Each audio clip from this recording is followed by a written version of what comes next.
غیبت کیا ہوتی ہے؟ ایسی برائی جو کسی کی عدم موجودگی میں کہی جائے اور اس کے سامنے نہ کہی جائے وہ غیبت ہوگی۔ اگر آپ اس آدمی کو اس کے منہ پر اچھا کہتے ہیں اور بعد میں لوگوں کو بتاتے ہیں کہ وہ برا ہے تو یہ غیبت ہے۔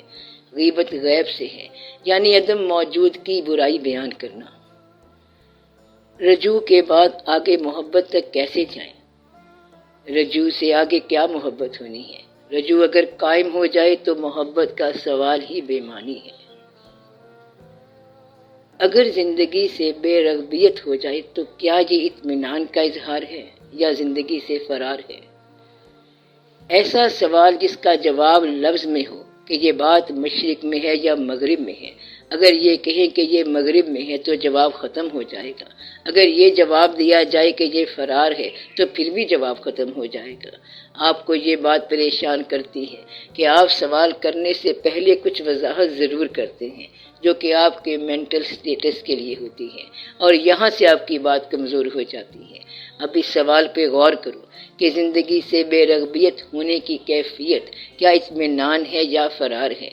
انسان پہلے بے رغبت ہو جائے، پھر بے عمل ہو جائے اور پھر یہ سوچے کہ یہ فرار ہے، یہ اطمینان ہے، تو انسان یہ پہلی دو سٹیٹس کیوں پوری کرے؟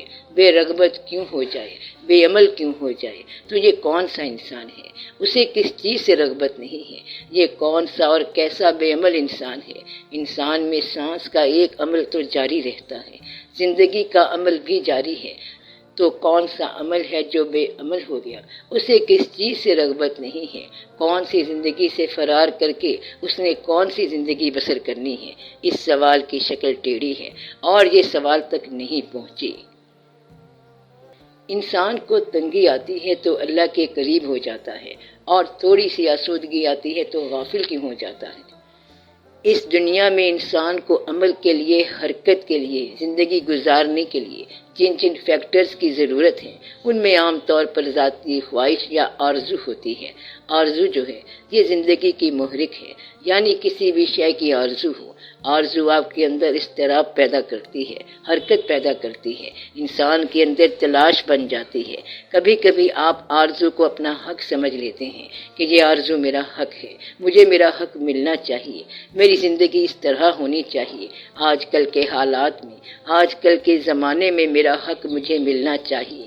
تو اس کے لیے آپ کوشش کرتے ہیں اور اس کوشش کو عمل کہتے ہیں، تو کوشش عمل کہلاتی ہے، اور آرزو جو ہے یہ باعث عمل ہے، محرک ہے۔ کبھی کبھی آرزو کا پتہ نہیں چلتا اور انسان کے اپنے فطری تقاضے حرکت پیدا کرتے ہیں۔ یہ جو فطری تقاضے حرکت پیدا کرتے ہیں وہ کیا ہوتے ہیں؟ مثلا کسی قسم کی اشتہا ہو، بھوک لگ جائے تو ہاتھ خود بخود کھانے کی طرف حرکت کرے گا، پاؤں بھی حرکت کریں گے، اور انسان اپنی کمائی کی جگہ کی طرف مائل ہوگا اور عمل کرے گا۔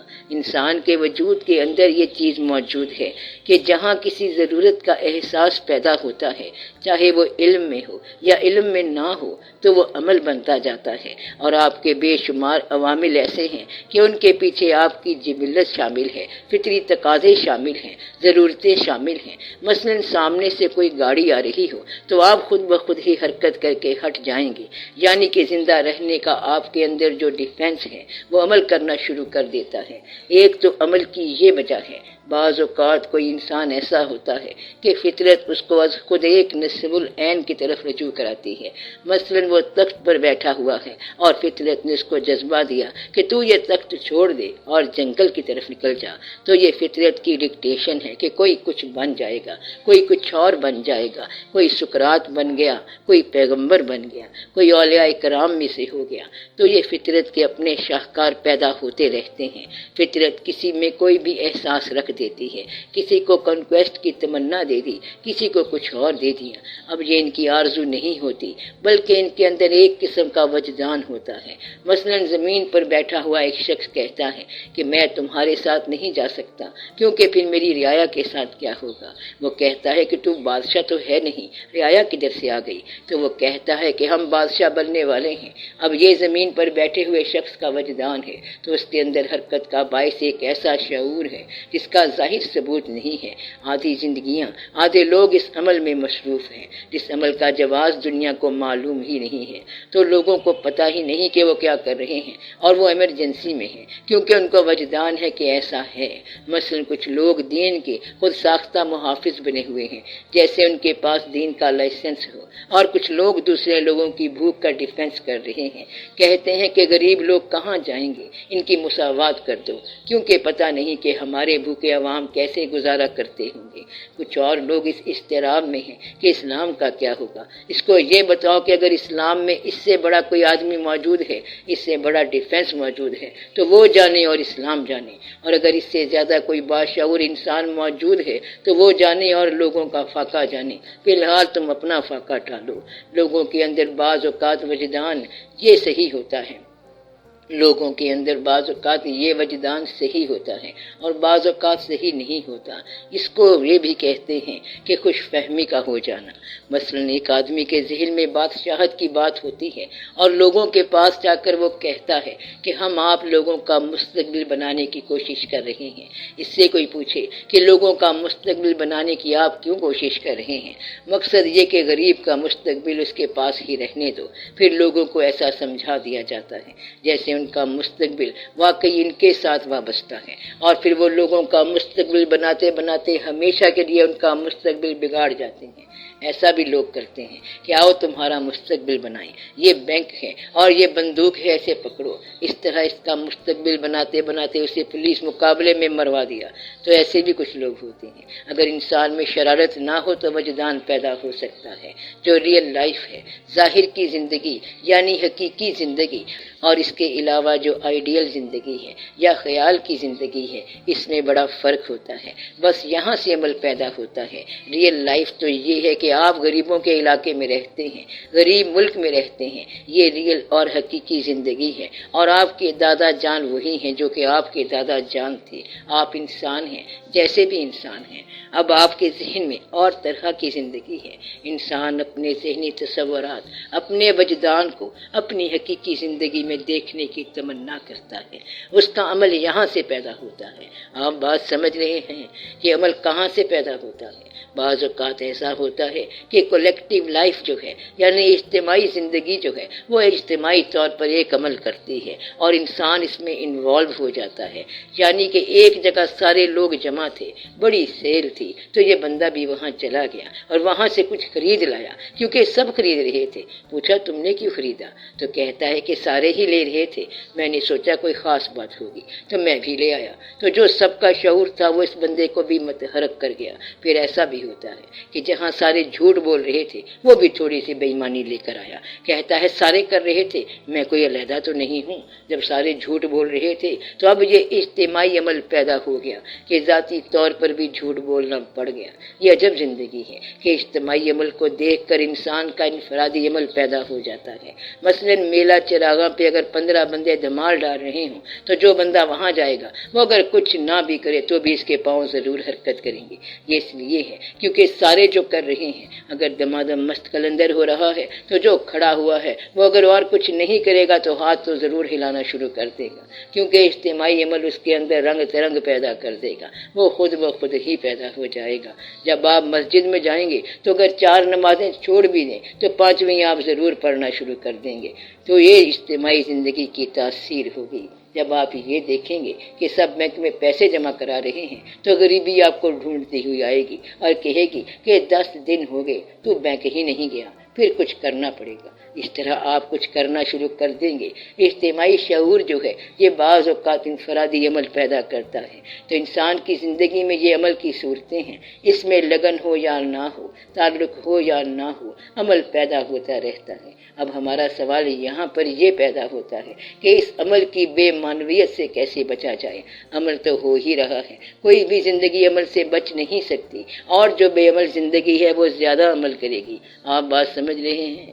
بے عمل پھر زندگی زیادہ عمل کیسے کرے گی؟ مثلاً آپ نے عام طور پر دنیا میں دیکھا ہوگا کہ زیادہ محنتیں آرام کی خاطر کی جاتی ہیں۔ وہ صبح سے شام تک محنت کر رہا ہے، وہ کس لیے کر رہا ہے؟ کہتا ہے مجھے آرام چاہیے۔ یہ تو آرام میں آپ اپنا آرام ہی حرام کرتے جا رہے ہیں۔ پہلے اس کو ملازمت ملتی ہے اور پھر وہ ریٹائرڈ ہو جاتا ہے، کہتا ہے اب آرام کرو، مگر وہ کہتا ہے کہ میں کوئی کام سوچ رہا ہوں۔ ریٹائرمنٹ کے بعد کیا کام؟ ہم بیکار کیسے بیٹھ سکتے ہیں؟ حالانکہ اسے آرام چاہیے تھا، تو اس نے آرام کو کہیں دور کے مستقبل میں رکھا ہوا ہے اور پھر وہ اپنا عمل کرتا جا رہا ہے۔ تو اس عمل میں زندگی جو ہے وہ ختم ہو جاتی ہے۔ تو جس کو آرام درکار ہو اس کو آج ہی آرام کرنا شروع کر دینا چاہیے۔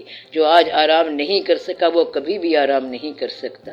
تو مضمون یہ بنا کہ آرام کی خاطر بھی عمل شروع ہوتا ہے۔ آرام کے نام پر بڑا عمل ہوا، زندگی بنانے کے نام پر بڑا عمل ہوا، اپنی خواہش کے نام پر بڑا عمل ہوا، اپنی فطرت کے نام پر بڑا عمل ہوا، اجتماعی تقاضوں کے نام پر بڑا عمل ہوا، وجدان اور رسول کے نام پر بھی بڑا عمل ہوا۔ تو انسان عمل کرتا ہی رہتا ہے۔ اب اس عمل کی بے معنویت کو دیکھیں۔ آپ کے سامنے جو ٹوٹل لائف ہے، دنیا کی اس زندگی کے اندر ہر قسم کے عمل کا جواز ہے، ہر طرح کا انسان اویلیبل ہے، سب کچھ ہی ہو رہا ہے۔ نیکی سے لے کر بدی تک آپ جو کچھ دیکھ رہے ہیں ان میں سے ہر چیز آپ کو اویلیبل ہوگی۔ مثلاً آپ نے اللہ کی کتاب میں پڑھا ہے کہ ایک فرعون تھا، تو وہ بھی آپ کو آج مل جائے گا۔ یعنی ایسا بادشاہ جو ظالم ہو، رعایا پر ظلم کرے، پیسہ رکھتا ہو، اگر بادشاہ نہ ہوگا تو کوئی جاگیردار ہوگا، کوئی سرمایہ دار ہوگا، کہیں نہ کہیں آپ کو یہ واقعہ نظر آ جائے گا۔ اگر کوئی یہ کہے کہ دنیا میں کسی زمانے میں کافر ختم ہو جائے گا تو ایسا نہیں ہوگا۔ جب تک قرآن پاک میں کافر کا لفظ ہے تو کافر رہے گا۔ قرآن کی کوئی آیت منسوخ نہیں ہونی۔ آپ یہ نہیں کہہ سکتے کہ پہلے زمانے میں کافر ہوتے تھے اور اب نہیں ہوتے، یہ نہیں ہو سکتا۔ تو کافر بھی رہے گا، مومن بھی رہے گا، منافق بھی رہے گا، مسافر بھی رہے گا، مکین بھی رہے گا، گھر میں رہنے والے ہوں گے، غمگین بھی ہوں گے اور خوش بھی ہوں گے، کاروبار بھی کریں گے، تجارتیں بھی کریں گے۔ تو سب قسم کی زندگی ساری کائنات میں ہمیشہ رہے گی۔ عمل کی بے معنویت پھر کہاں ہے؟ عمل کی بے معنویت یہ ہے کہ آپ کے سامنے کوئی واضح یا نصب العین نہ ہو اور آپ عمل کرتے جا رہے ہوں۔ اگر تو آپ کا عمل کسی مادے کے لیے ہے، مادی شے کے لیے ہے، چیز کے لیے ہے، تو یہاں سے عمل کی بے معنویت شروع ہو جاتی ہے۔ عمل بے معنی ہونا شروع ہو جاتا ہے، یعنی کہ ایک انسان با معنی انسان، فطرت کا شاہکار انسان کوشش کر رہا ہے، عمل کر رہا ہے کسی شے کے لیے، چیز کے لیے، تو اس کا وہ عمل بے معنی ہو جائے گا۔ اکثر آپ کو یہ دیکھنے میں آئے گا کہ لوگوں کا زیادہ تر عمل اشیاء کے لیے ہے، عمل جو ہے وہ چیزوں کے لیے ہے۔ انسان بہت محنت کرتا ہے، ایکسٹرا ٹائم لگاتا ہے، اس سے پوچھو کہ کس لیے، تو وہ کہتا ہے کہ میں نے کوئی شے خریدنی ہے، وہ چیز جو زندگی کے لیے ہے، وہ تو بیسک ضرورت ہے۔ مثلاً بیسک ضرورت ہے کھانا، تو کھانا کھا لیا، مگر جمع کرنا تو ضرورت نہیں ہے۔ کھانا ضروری شے ہے، سونا ضروری ہے، چھت ہونی چاہیے جو بارش سے بچائے، ایک کمرہ تو ہونا چاہیے کہ جہاں آپ آرام کریں، مگر اس کمرے کے ساتھ کئی سو کمرے تو نہیں ہونے چاہیے، کیونکہ اس طرح تو آپ کی بے معنویت پھیلے گی۔ جو ضروری چیزیں ہیں اس سے آگے جو تجاوزات ہیں یہ بے معنی ہیں۔ تو آپ کی ضرورت جہاں تک ہے اس سے آگے کا پھیلاؤ بے معنی ہے۔ اگر آپ کا تعلق الہیات سے ہو اور آپ مذہب کی طرف دیکھیں تو دنیاوی آسودگی جو ہے یہ بے معنی ہو جائے گی۔ دنیا کی نظر سے دیکھیں تو یہ جو دینی آسودگی ہے دراصل یہ آپ کے وقت کا ضیاع ہے۔ اس کا فیصلہ آپ نے خود کرنا ہے۔ جب تک آپ فیصلہ نہیں کرتے تو آپ کی ساری زندگی بے معنویت کا شکار ہے۔ اس لیے یہاں پہ یہ نتیجہ پیدا ہو جاتا ہے کہ وابستہ نہ ہونے کی وجہ سے بے عمل ہے اور بے تعلق ہے۔ وہ اس لیے بے عمل اور بے تعلق ہے کہ وہ سوچتا ہے کہ اگر میں عمل کروں تو کس بات کے لیے کروں۔ پیسہ کمانے کا طریقہ آپ کو معلوم ہے، مثلا یہ ناجائز ہے، اور زندگی بنانے کا آپ کو پتہ ہے کہ یہ جائز طریقے سے ہو سکتی ہے۔ اب اگر آپ زندگی بنانے کی طرف جاتے ہیں تو پھر عوام کی، سماج کی چکی پیس دیتی ہے۔ لوگ غریب آدمی کو تو ویسے ہی اڑا کے رکھ دیں گے، اور اگر آپ اس طریقے سے امیر ہوتے ہیں تو دین آپ کو اڑا کے رکھ دے گا کہ یہ ناجائز رزق ہے۔ اس طرح پھر یہ سوال آ جاتا ہے کہ آدمی اس بے معنویت سے کیسے بچے۔ یہاں پہ آپ کا سوال موجود ہے، یہ آپ کا بھی ہے اور باقی قوم کا بھی ہے، یعنی سب کا ہے۔ آپ یہ دیکھیں کہ جتنے لوگ دنیا میں باشعور پیدا ہوئے، مشرق میں بھی پیدا ہوئے اور مغرب میں بھی پیدا ہوئے، تو باشعور ہونے کے لیے ضروری نہیں کہ آپ کہاں پیدا ہوں۔ پہلی بات تو یہ ہے، باشعور ہونے کے لیے ضروری نہیں کہ آپ سفر کریں، کسی اور ملک میں جا کے شعور حاصل کریں، تو ہر ملک میں باشعور پیدا ہو سکتا ہے۔ باشعور آدمی کا یہ ہوتا ہے کہ عام انسان کی طرح زندگی گزارتے گزارتے بازار میں جا کے سودا لیتے لیتے اس کا شعور ڈیولپ ہو سکتا ہے۔ گویا کہ شعور کی ڈیولپمنٹ کے لیے یہ ضروری نہیں کہ آپ اپنی زندگی میں کوئی الگ سا اہتمام کریں۔ باشعور انسان اسی زندگی کو کنورٹ کر لیتے ہیں، یعنی کہ اس کے لیے کسی خاص علم کی ضرورت نہیں ہے۔ آپ کو وابستگی کے لیے، ڈیولپمنٹ کے لیے خاص علم کی ضرورت نہیں ہے، کیونکہ وہ ہر طبقے میں پیدا ہو سکتا ہے۔ ان پڑھ لوگوں میں ہو سکتا ہے، پڑھے لکھے لوگوں میں ہو سکتا ہے، کاروبار میں ہو سکتا ہے، بغیر کاروبار کے ہو سکتا ہے، ملازم میں ہو سکتا ہے، غیر ملازم میں ہو سکتا ہے۔ تو شعور کا پیدا ہونا انسان کے مزاج میں خود بخود آ جاتا ہے یا پیدا کر لیا جاتا ہے۔ وہ آدمی بڑا پریشان رہے گا جو یہ کہے گا کہ میرے شعور کے لیے ماحول سازگار نہیں ہے، کیونکہ شعور جو ہے وہ ماحول کا محتاج نہیں ہے۔ ہر طرح کا انسان شعور حاصل کر سکتا ہے۔ گویا کہ ساحل میں رہنے والا شعور حاصل کر سکتا ہے، گاؤں میں رہنے والا شعور حاصل کر سکتا ہے، کتابوں سے وابستہ شخص شعور حاصل کر سکتا ہے، جو کتابوں سے وابستہ نہیں ہے وہ کر سکتا ہے۔ تو یہ ایک ایسی چیز ہے کہ زندگی کے ہر قسم کے دائرے میں یہ خیال پیدا ہو سکتا ہے۔ بے معنویت ہے توجہ کی، وابستگی کی کمی۔ اگر آپ اپنے آپ سے وابستہ ہو جائیں تو یہ ہو سکتا ہے۔ آپ یہ غور کریں کہ آپ ساری کائنات کے انسانوں سے ملے ہیں اور ایک انسان ہمیشہ آپ کے پیچھے بھاگتا رہا ہے، لیکن آپ نے اس سے بات نہیں کی ہے۔ وہ آپ کی اپنی ذات ہے، کہتا ہے مجھے اپنے ساتھ بات کرنے کا ٹائم نہیں ملا، اور آپ بس بھاگے جا رہے ہیں، اور آپ نے اسی کو تو پہچاننا تھا، اور اس سے بات کرنے کا آپ کو ٹائم نہیں ملا۔ آپ ادھر جاتے ہیں اور کبھی ادھر جاتے ہیں، مگر کبھی اپنے آپ کے ساتھ بھی بات کر لیں، کبھی کھڑا ہو کے اپنے آپ سے بھی پوچھ کے کیا حال ہے تیرا، تو کہاں رہا ہے اتنی مدت، ہے بھی صحیح کہ نہیں ہے، زندہ ہے کہ مر گیا۔ آپ لوگوں کے جنازے اٹھاتے جاتے ہو، کبھی شادیاں کرتے ہو، کبھی اپنے آپ کو بھی دیکھو کہ غم میں ہو، خوشی میں ہو، زندہ ہو یا موت میں ہو۔ تیرا خدا کوئی ہے بھی صحیح کہ نہیں ہے، کہیں اپنے وہم کو تو خدا نہیں کہہ رہے۔ اگر تو ایک وہمے کو خدا کہہ رہا ہے تو تیری عبادت نامنظور ہے، اور اگر تیرا یقین پختہ ہے تو تیری ہر ابتلا اس کی رضا ہے، پھر تو گلہ ختم ہو گیا۔ مقصد یہ کہ جس کا پہلے فیصلہ کرنا تھا اس کو آپ نے آخر میں رکھا ہوا ہے، کہتا ہے اس کا فیصلہ مرتے وقت کر لیں گے، اور وہ وقت کبھی نہیں آنا۔ گویا کہ آپ ہر انسان سے تو ملے ہیں، مگر ابھی تک اپنے آپ سے نہیں ملے، حالانکہ خود سے ملاقات بڑی ضروری تھی۔ تو آپ اپنے آپ کو پکڑ کے پوچھو کہ بھائی کیا حال چال ہے، اس سے آپ آگے بھاگ رہے ہو اور کبھی یہ آپ کے پیچھے بھاگ رہا ہے۔ آپ کو اندر سے اپنی آواز آتی ہے، مگر آپ کو اپنے آپ پر اختبار ہی نہیں ہوتا۔ اب یہ کہتے ہو کہ اچانک ایک خیال آیا تھا، پھر آپ اسے سلا دیتے ہو، کسی کام میں لگا دیتے ہو۔ یہاں سے زندگی بے معنی ہو جاتی ہے۔ اگر آپ کے لیے سونا اور کھانا ہی زندگی ہے تو جانور بھی یہ کرتے جا رہے ہیں۔ اگر آپ کے لیے پیسہ ہی زندگی ہے تو کافر بھی کماتے جا رہے ہیں۔ پھر اس میں ایماندار ہونے کی ضرورت ہی کیا ہے، کیونکہ پیسہ تو کافروں کے پاس بھی ہے، ڈاکو کے پاس بھی ہے، بندوق سے مل جاتا ہے۔ آپ بات سمجھ رہے ہیں؟ تو پھر ثابت یہ ہوا کہ نہ پیسہ زندگی ہے، نہ کھانا پینا زندگی ہے۔ زندگی جو ہے وہ خالی ایمان بھی نہیں ہے کہ انسان صرف ایمان ایمان کرتا جائے، بلکہ زندگی اللہ کا حکم ہے۔ اگر آپ حکم سے انکار کر دو اور باقی باتیں کرتے جاؤ اور یہ کہو کہ ہم اللہ کی ساری عبادت کرتے ہیں مگر زندگی ہم نے نہیں گزارنی، تو یہ تو بغاوت ہے۔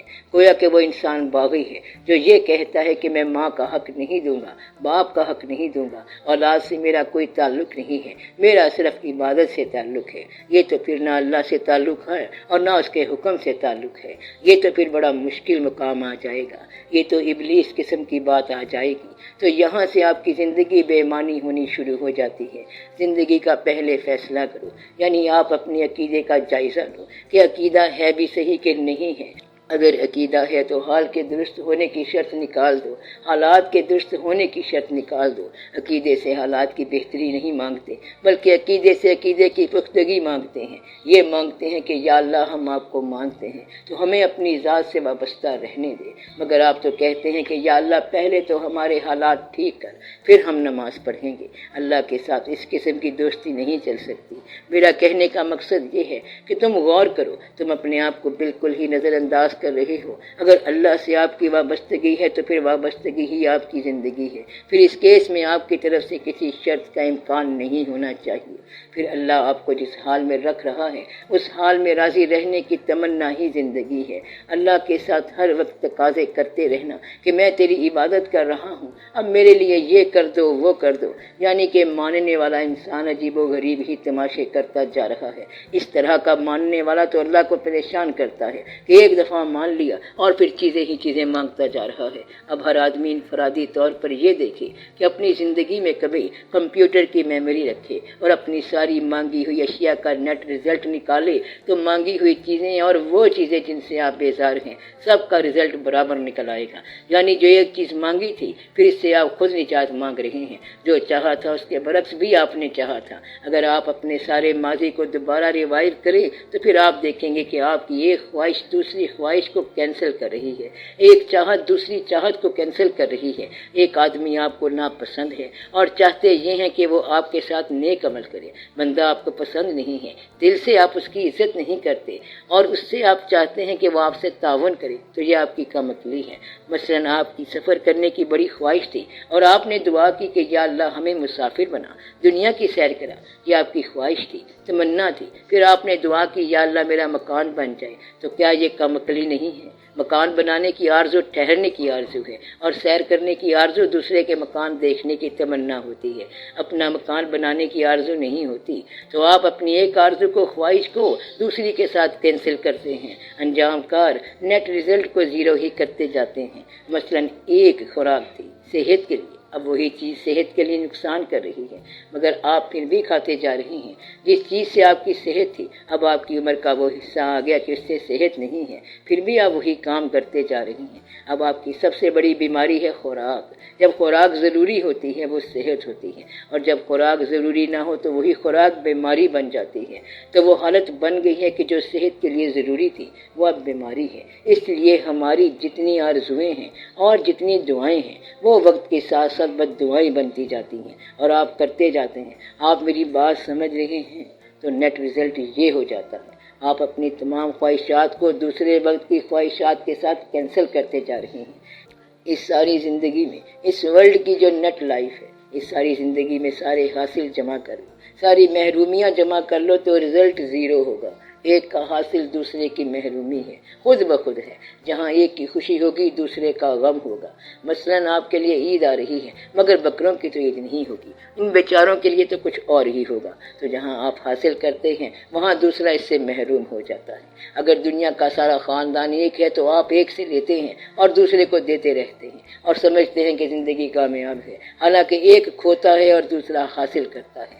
ٹوٹل رزلٹ جو ہے وہ زیرو کا زیرو رہتا ہے۔ بات سمجھ آ رہی ہے آپ کو کہ ایک تو ذاتی زندگی میں خواہش اور پھر اس سے نجات زیرو ہو جاتی ہے، اور دنیا میں حاصل اور محرومی دونوں زیرو۔ انسان اگر غور کرے تو اس کے اندر اپنے ایک خواہش ہے، یعنی چاہنا یا نہ چاہنا، حاصل کرنا یا نہ حاصل کرنا، پیدا ہونا حاصل ہے اور پھر اسی انسان نے چپکے سے مر جانا ہے، تو رزلٹ پھر زیرو ہے۔ اگر آپ اس کو سمجھ لیں کہ آپ کا ہونا جتنا اسبات ہے تو اسی ہونے میں آپ نے نہ ہونا ہے، تو پھر آپ کو اپنی بات سمجھ آ جائے گی کہ ہونے کے اندر ہی نہ ہو جانا ہے۔ تو آج سے 50 سال بعد آپ کے نام کی کوئی نشانی بہت مشکل سے باقی رہ جائے گی، شاید کوئی بیٹا رہ جائے، ورنہ تو نام کی نشانی بہت کم رہ جاتی ہے۔ یہ انسان کی کل اوقات ہے۔ اب اس میں پریشان ہونے کی کیا بات ہے؟ یہ صرف آپ کے ساتھ نہیں ہو رہا بلکہ ہر ایک کے ساتھ ہو رہا ہے۔ تو یہ ضرور ہوتا ہے، ایسے ہوتا ہے جیسا کہ پرماننٹلی ہو رہا ہے، پھر انسان ایسے ہوتا ہے جیسے کبھی تھا ہی نہیں۔ جب انسان جاتا ہے تو پھر ایسے ہوتا ہے جیسے کبھی تھا ہی نہیں، اس کا ذکر ہی نہیں تھا۔ 2 دن خیال ہوتا ہے اور تیسرے دن کسی کو خیال ہی نہیں ہوتا کہ کوئی تھا بھی کہ نہیں تھا، کون تھا یا کون نہیں تھا۔ اس طرح آپ کی زندگی بے معنویت کا شکار ہو جاتی ہے اور زندگی خود بے معنویت میں چلی جاتی ہے، اس میں وہ بات ہی نہیں رہتی۔ اب آپ غور کریں کہ آپ کی آرزو، پھر نجات آرزو، پھر تکلیف اس سے ہوئی جس کی تمنا تھی۔ تمنا نہ ہو تو پھر تکلیف نہیں ہو سکتی، دوستی نہ ہو تو گلہ نہیں ہوتا۔ گلہ کب پیدا ہوا؟ جس کے ساتھ دوستی تھی۔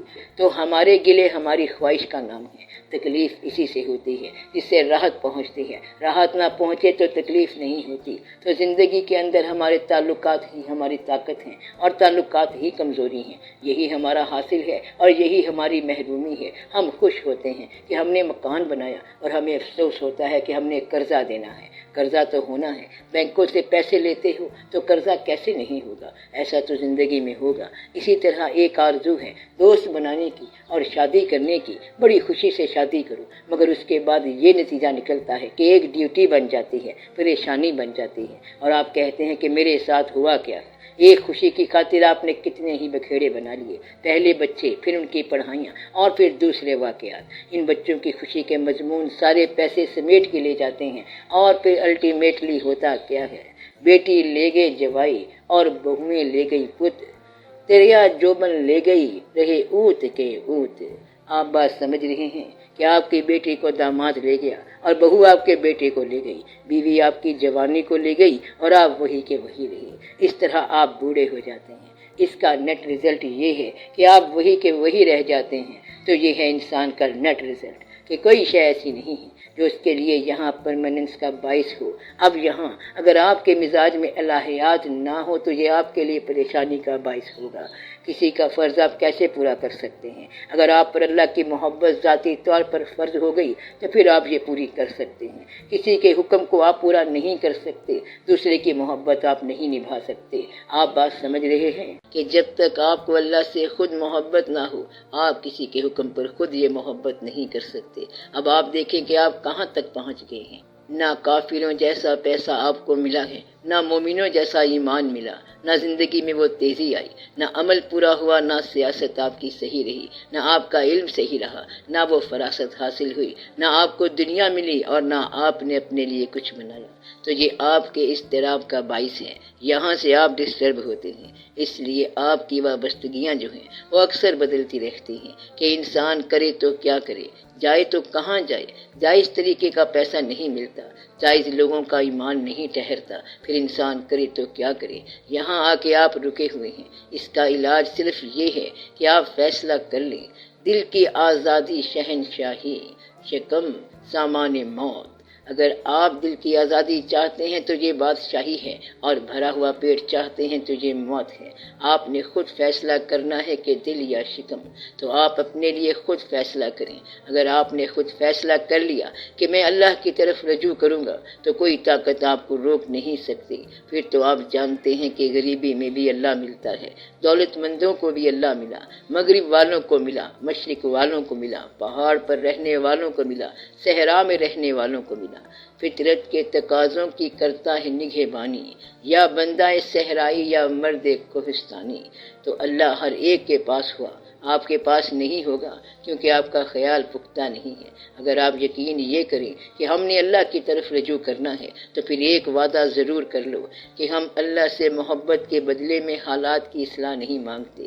آپ میری بات سمجھ رہے ہیں کہ آپ یقین کے ساتھ یہ سفر کریں تو آپ کو راستہ مل جائے گا، مگر آپ تو کہتے ہیں کہ یا اللہ ہمیں تم سے محبت ہے، لہذا تو ہمارے حالات درست کر، اور ایسے مطالبے کرتے ہیں جیسے کافروں نے کیے ہیں۔ تو یہ کیا محبت ہوئی؟ تو آپ کی دل کی آرزو تو یہ ہوتی ہے کہ یا اللہ ہمیں محبت کے بدلے میں وہ چیزیں دے جو تو نے کافروں کو دی ہوئی ہیں۔ آپ چاہتے ہیں کہ آپ کی زندگی کافرانہ ہو اور خیال مومنانہ ہو، تو یہ تو بڑا مشکل ہے۔ اس طرح خیال نہیں چل سکتا۔ یہ بہت مشکل ہے کہ زندگی فرعون کی ہو اور عاقبت موسیٰ علیہ السلام کی مل جائے، یہ ناممکن ہے۔ فرعون کی زندگی کو فرعون کی عاقبت ملے گی، موسیٰ علیہ السلام کی زندگی کو موسیٰ علیہ السلام کی عاقبت ملے گی۔ اب آپ یہ دیکھیں کہ اگر آپ کا دنیا کی طرف رجوع ہے تو آپ کی عاقبت دنیا ہے، اور اگر آخرت کی طرف رجوع ہے تو آپ کی عاقبت آخرت ہے۔ اب آپ خود بتائیں کہ آپ نے اپنا فیصلہ کیا کیا ہے؟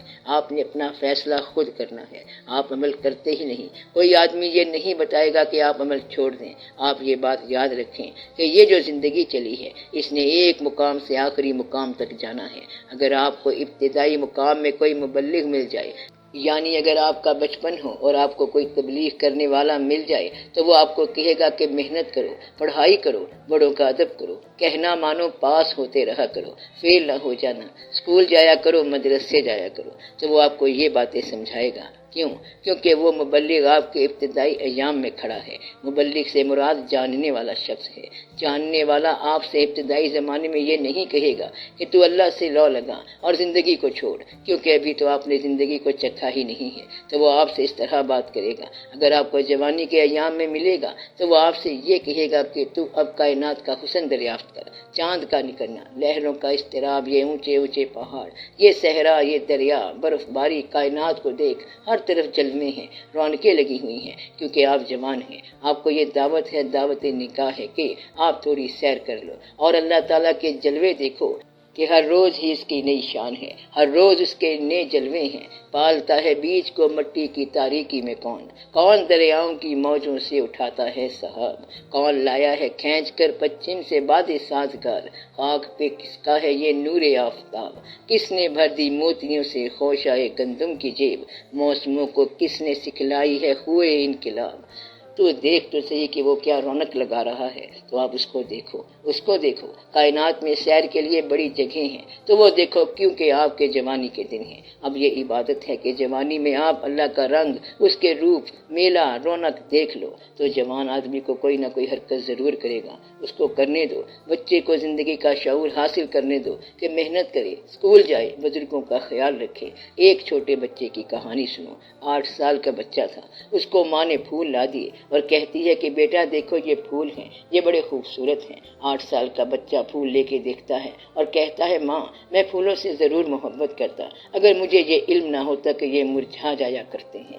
ایک آدمی پاس بیٹھا ہوا تھا، اس نے بچے کی ماں سے کہا کہ یہ بچہ جلدی مر جائے گا۔ ماں نے پوچھا اس کی وجہ؟ اس نے پوچھا کہ وجہ یہ ہے کہ یہ اپنی عمر سے بڑی دانائی بیان کر رہا ہے، تو اگر عمر سے باہر کی دانائی بیان ہو جائے تو وہ بندہ ٹھہرتا نہیں ہے۔ اور پھر نتیجہ یہ ہوا کہ ایک دن اسی بچے نے سن لیا کہ ماں باپ بیٹھے ہوئے بات کر رہے تھے کہ ہمارے 7 بچے ہو گئے ہیں، ہم غریب لوگ ہیں، پیسہ ہے نہیں، تو بھی کارخانے میں محنت کرتی ہے، میں بھی کارخانے میں محنت کرتا ہوں، 2 دن سے فاقہ ہے، بڑی دقت ہوئی پڑی ہے۔ بیچارے بڑے اضطراب میں تھے۔ اس 8 سال والے بچے نے یہ بات سن لی کہ ماں باپ پریشان ہیں۔ اگلے دن وہ کارخانے سے واپس آئے تو کیا دیکھتے ہیں کہ سب بچے درخت سے لٹکے ہوئے ہیں، مرے ہوئے ہیں۔ ساتھ ہی یہ چٹھی لکھی ہوئی تھی، dear parents we are going because we are so many, کہ ہم جا رہے ہیں کیونکہ ہم بہت سارے ہیں، اس لیے آپ سے یہ بوجھ ہٹا دیا۔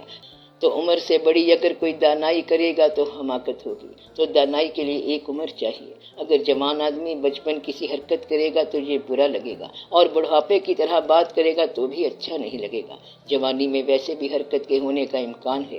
اگر کسی کالج کے ہاسٹل کے لڑکے ہیں اور 2 مہینے ایسے گزر جائیں کہ کوئی ہنگامہ نہ ہو تو وہ بیچارے پریشان ہو جائیں گے، کوئی نہ کوئی شیشہ توڑ دیں گے، ضرور توڑیں گے۔ اگر کسی جگہ پر جوان خون اکٹھا رہتا ہو اور وہاں ہنگامہ نہ ہو تو سمجھو وہ مر گئے۔ اس لیے حکومتوں کو پریشانی ہوا کرتی ہے اور وہ بچوں کے جائز قسم کے فنکشن بھی بند کر دیتی ہے۔ بچوں کو ایسے فنکشن کی اجازت دینی چاہیے، جب انہیں روکتے ہیں تو پھر ہنگامہ ہو جاتا ہے۔ بہرحال جوان خون جو ہے وہ ضرور متحرک ہوگا، ہلا گلا، رونق میلہ، شور شرابہ، یہ سب ہوگا۔ اگر شادی ہوگی تو یہ جوان لڑکے بلا وجہ رقص کرنے لگ جائیں گے، بے شک پرائی شادی ہو مگر یہ ڈسکو کے نام پر شروع ہو جائیں گے۔ مطلب یہ کہ ایسا ہو جایا کرتا ہے، یہ جوانی کی بات ہے۔ اور اگر انسان بوڑھا ہو جائے اور بوڑھا آدمی بھی یہ بات نہ سمجھے کہ میری اوقات کیا ہے، میرا وقت کون سا ہے، تو پھر اس کو کہتے ہیں کہ وہ بوڑھا جو ہے ایک احمق انسان ہے، اس کے اندر زندگی گزارنے کے باوجود یہ شعور نہیں آیا کہ زندگی گزر گئی ہے، تو یہ بہت ہی غلط بات ہے۔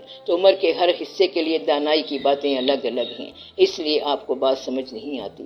ضرورت کے ہر درجے میں دانائی کی بات الگ ہے۔ مثلاً آپ کے پاس پیسہ ہے تو ہم آپ کو کیا کہیں گے؟ اسے اللہ کی راہ میں خرچ کر۔ جس کے پاس پیسہ نہیں ہے اسے کہیں گے کہ کما، جیسے کما سکتا ہے کما۔ پہلے اپنی جان تو بچا، تو غریب کو کہیں گے کہ پیسہ کما اور امیر کو کہیں گے کہ کمائی بس کر، اب کافی ہو گیا، اب خیرات کی بات کر۔ تو زندگی کے جس قسم کے دور سے آپ گزر رہے ہیں اسی دور کے مطابق چلیں۔ آپ بات سمجھ رہے ہیں تو آپ کو خود بخود یہ سمجھ لینا چاہیے کہ میرے لیے کیا حکم ہے۔ کتاب سے حکم نہیں ملے گا، کتاب ایک اور وقت کے لیے لکھی گئی ہے، عمر اور ہے، ٹائم اور ہے، اس لیے اپنے معروضی حالات میں اپنے لیے لاہ عمل کا حکم خود بخود دیکھا کرو کہ اب مجھے کیا کرنا ہے۔ عام طور پر انسان نئے زمانے میں پرانی ضرورت چاہتا ہے اور پھر پریشان ہو جاتا ہے۔ نیا زمانہ جو ہے وہ پرانی ضرورتوں والا نہیں ہے، نئے زمانے میں نئی ضرورت ہوتی ہے تو انسان یہاں سے پریشان ہوتے ہیں۔ اگر خدا سے آپ کو محبت ہے تو محبت رکھو، اپنے ایمان کی پختگی کے لیے دعا کرو کہ ہمارا ایمان پختہ ہو جائے۔ پختہ ایمان کی شرط کیا ہے؟ شرط یہ نہ رکھنا کہ ہمارے حالات درست ہوں تو ہم ایمان میں آئیں گے۔ آپ جس حال میں ہیں یہ حال اللہ کے قریب جا سکتا ہے۔ جو یہ کہتا ہے کہ اللہ کے پاس کس منہ سے جاؤں تو اسی منہ سے جاؤ جو اس نے بنایا ہے، جو تیری شکل ہے اس کے ساتھ اللہ کے پاس چلا جا۔ کہتا ہے ہم گنہگار ہیں، اگر گنہگار ہیں تو پھر معافی مانگ کے چلا جا، گویا کہ تو ہر حال میں اللہ کے پاس جانے کے قابل ہے، تو اس سے معافی مانگنے کے قابل ہے۔ انسان کو جب تک یہ سمجھ نہ آئے کہ میرے ذمے کیا کام ہے تو وہ اندر سے اضطراب میں رہے گا۔ تو لوگوں میں یہ خرابی ہے کہ انہیں پتہ نہیں ہوتا کہ کرنا کیا ہے۔ آپ جو کر رہے ہیں اگر آپ عمر کے اس حصے میں صحیح نہیں ہیں تو عمر کے حصے میں جائز نہیں ہے۔ مثلاً جو بوڑھا ہے وہ مرنے والا ہے تو اب کیا وہ جھوٹ بول رہا ہے؟ بچہ اگر کوئی جھوٹ بول گیا تو وہ ماں باپ کے ڈر سے بول گیا ہوگا، مگر جو بڑا آدمی ہے وہ اور طرح سے بات کرے۔ بچوں کی سزا اور طرح سے ہے اور بڑوں کی سزا اور طرح سے ہے۔ پہلے آپ اپنے آپ کو پہچانیں کہ آپ زندگی کے کون سے حصے میں ہیں اور کون سی ضرورتوں میں ہیں۔ اگر ایک آدمی ذہنی طور پر ذہن میں غلط سوچتا ہے، صرف سوچا ہے اور عمل نہیں کیا، اگر وہ صاحب اولاد ہے تو اس کی اولاد وہ غلط کام کر دے گی جو کہ اس نے سوچا ہے۔ آپ بات سمجھ رہے ہیں کہ ایک آدمی نے ایک غلط بات سوچی ہے اور کی نہیں ہے تو وہ اس کی اولاد کو غلط عمل دے دے گی، تو وہ صرف سوچے گا اور بچے کر گزریں گے۔ تو اولاد کو نصیحت کرنے والا اپنا ذہن بھی صاف رکھے، آپ کا غلط عمل اولاد کو گمراہ کر دے گا۔ اس لیے کہتے ہیں کہ بچیوں کا ایک جہیز یہ بھی ہوتا ہے کہ جب بیٹی پیدا ہو جائے تو ماں باپ اتنے نیک ہو جائیں کہ ان کی نیک نامی جہیز کا حصہ بن جائے۔ تو یہ نیکی اپنے لیے بھی ضروری ہے اور اولاد کے لیے بھی ضروری ہے، تو نیک نامی بھی اولاد کا حصہ ہونی چاہیے۔ آپ اولاد کو یہ وراثت دیں، پیسے کی وراثت بھی دیں اور اپنی نیک نامی کی وراثت بھی چھوڑ جائیں۔ اس لیے اس بات کا بڑا خیال رکھنا پڑتا ہے کہ آپ کا خیال ان کا عمل بن جائے گا، آپ کی غلط بات ان کو گمراہ کر جائے گی۔ آپ نے اگر خدا پر معمولی سا شک کیا تو وہ خدا کے باغی ہو جائیں گے۔ اس لیے پہلے آپ اپنی حقیقت کو پہچان لیں اور اپنے یقین کو مستحکم بنا لیں۔ اپنے آپ کو پہچاننے کے بعد پھر پتہ چلے گا کہ وابستگی کیا ہے۔ آپ بات سمجھ رہے ہیں؟ اس لیے یہ بات بہت ضروری ہے کہ آپ اللہ تعالیٰ سے ضرور دعا کیا کریں۔ سب سے اچھی دعا یہ ہے کہ آپ کا ایمان مستحکم ہو اور آپ کا یقین قائم ہو۔ یقین قائم کرنا جو ہے وہ کافی ہے، تو آپ کا یقین قائم ہونا چاہیے۔ کس بات پر یقین قائم ہو؟ اللہ پر، کہ اس نے مجھے دنیا میں بھیجا، اچھا کیا، یہی کرنا چاہیے تھا۔ اب اگر واپس بلا رہا ہے تو واپس ہی بلانا چاہیے تھا۔ تو یہ کہنا کہ ہم آنے پہ راضی اور ہم جانے پہ راضی، اگر کچھ غریبی سے گزار رہا ہے تو اس پر بھی راضی، اگر کچھ دیر بعد دولت دے گا تو ہم اس پر بھی راضی ہو جائیں گے۔ مطلب یہ کہ آپ اللہ تعالیٰ کے عمل پر راضی رہنے کا فیصلہ کر لیں تو آپ کا دین محفوظ ہو جائے گا۔ یہ نہ کہنا کہ سارے لوگ گمراہ تھے تو میں بھی اس لیے گمراہ ہو گیا، ان کو سزا ہو نہ ہو آپ کو ضرور ہو جائے گی۔ اس لیے اپنے آپ پر یقین ہونا چاہیے اور آپ اپنے ایمان کی پختہ طور پر ریہیبلیٹیشن کریں، اسے قائم رکھیں۔